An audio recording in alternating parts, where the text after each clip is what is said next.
Hi friends, welcome back to my YouTube channel. இன்றைக்கி வந்து பார்த்திங்கன்னா மந்த்லி மணி சேவிங் பிளான் தான் பார்க்க போகிறோம். மந்த்லி நம்ம இந்த மணியை எப்படி சேவ் பண்ணலாம் அப்படிங்கிறத நம்ம பார்க்கலாம். மாதம் நம்மளுக்கு எல்லாருக்குமே வந்து ஒரு சம்பளம் வரும், இல்லை நமக்கு ஒரு அமௌண்ட் வரும்.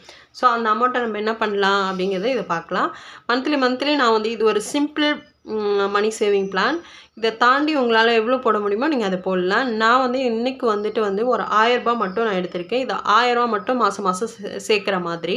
ஃபஸ்ட்டு வந்து ஜனவரி, பிப்ரவரி, மார்ச், ஏப்ரல், மே, ஜூன், ஜூலை அப்படி நம்ம 12 மந்த்துக்குமே பார்த்தீங்கன்னா மாதம் ஃபஸ்ட்டு ஆரம்பித்த உடனே ஒரு 1000 ரூபாய் எடுத்து போட்டுரும். நமக்கு சேலரி வர்றப்பையோ இல்லை கையில் காசு இருக்கப்பையோ அந்த மாதம் ஒரு 1000 ரூபாயை போட்டுரும்.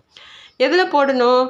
பேங்க்லேயும் போடலாம், போஸ்ட் ஆஃபீஸ் ஆர்டிலையும் போடலாம், இல்லை நீங்கள் வந்து கையில் வச்சுக்கினாலும் வச்சுக்கலாம். பட் நம்ம கையில் வச்சுக்கிறத விட போஸ்ட் ஆஃபீஸ் ஆர்டிலையோ இல்லை பேங்க்லேயோ நம்ம போடும்போது அதுக்கான ஒரு வட்டி விகிதம் சின்னதாக கொடுப்பாங்க. அது நமக்கு பெனிஃபிட் தானே. ஸோ அந்த மாதிரி நம்ம சேமிக்கலாம். இப்போ வந்து மாதம் நம்ம ஒரு 1000 ரூபா போட்டுட்ருக்கும் பொழுது அப்போ வந்து பார்த்திங்கன்னா டோட்டலாக ஒரு 12,000 கிடைக்குது ஒரு வருஷத்துக்கு. அப்படின்னா நம்ம அதை அந்த 5 வருஷத்தில் பார்த்திங்கன்னா 60,000 கிடைக்கும். இதை நம்ம சிம்பிளாக வீட்டில் பண்ணும்போது 60,000 கிடைக்கும். இதுவே நம்ம போஸ்ட் ஆஃபீஸ் ஆர்டிலையோ இல்லை பேங்க்லேயோ நம்ம போடும்போது அதுக்கான ஒரு வட்டி விகிதம் நமக்கு ஒரு வட்டி தொகை கொடுப்பாங்க.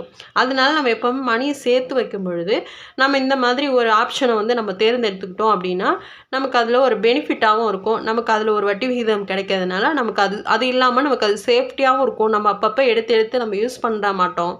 இப்போ நம்ம ஒரு 1000 ரூபாய் இருந்து, சரி 1000 ரூபாய் இருக்குது, நம்ம எடுத்து யூஸ் பண்ணிக்கலாம், நம்ம நாளைக்கு திரும்ப போட்டுடலாம் அப்படின்னு இருக்கலாம். இல்லை அது நம்ம போட முடியாதையும் போகலாம். ஆனால் அந்த மாதிரி இருக்காது. நம்ம பேங்க்லேயோ போஸ்ட் ஆஃபீஸ்லேயோ நம்ம வந்து சேவிங் பிளானில் நம்ம வந்து இது போடும் பொழுது நம்ம வந்து அதில் வந்து அந்த கையில் அந்த அமௌண்ட்டை வந்து கை வைக்கிறதுக்கான எந்த வாய்ப்பும் இருக்காது. அதனால வந்து மெயின் வந்து நமக்கு வந்து அதில் வட்டி விகிதம் கிடைக்குதுங்கிறத தாண்டி இதில் ஒரு பெரிய பெனிஃபிட் என்னென்னா நம்ம அதை வந்து டச்சே பண்ண மாட்டோம் அந்த அமௌண்ட்டை. அப்போ நமக்கு வந்து மணி சேவ் பண்ணுறதுக்கு ரொம்ப ஈஸியாக இருக்கும். மணி சேவ் பண்ணுறதுலாம் இதில் ஒரு பெரிய பிரச்சனை கிடையாது.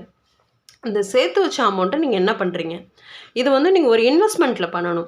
ஒரு தொழில் ஆரம்பிக்கிறதுக்கு நீங்கள் யூஸ் பண்ணணும். உங்கள் சின்ன பிஸ்னஸோ பெரிய பிஸ்னஸோ அதில் நீங்கள் போட்டு அதுலேருந்து மணி ஏர்ன் பண்ணணும். ஸோ சேர்த்து வைக்கிறது பிரச்சனை கிடையாது. அந்த சேர்த்து வச்ச அமௌண்ட்டை நம்ம எவ்வளோ யூஸ்ஃபுல்லாக யூஸ் பண்ணுறோம் அப்படிங்கிறது ரொம்ப ரொம்ப ரொம்ப முக்கியமான ஒரு விஷயம்.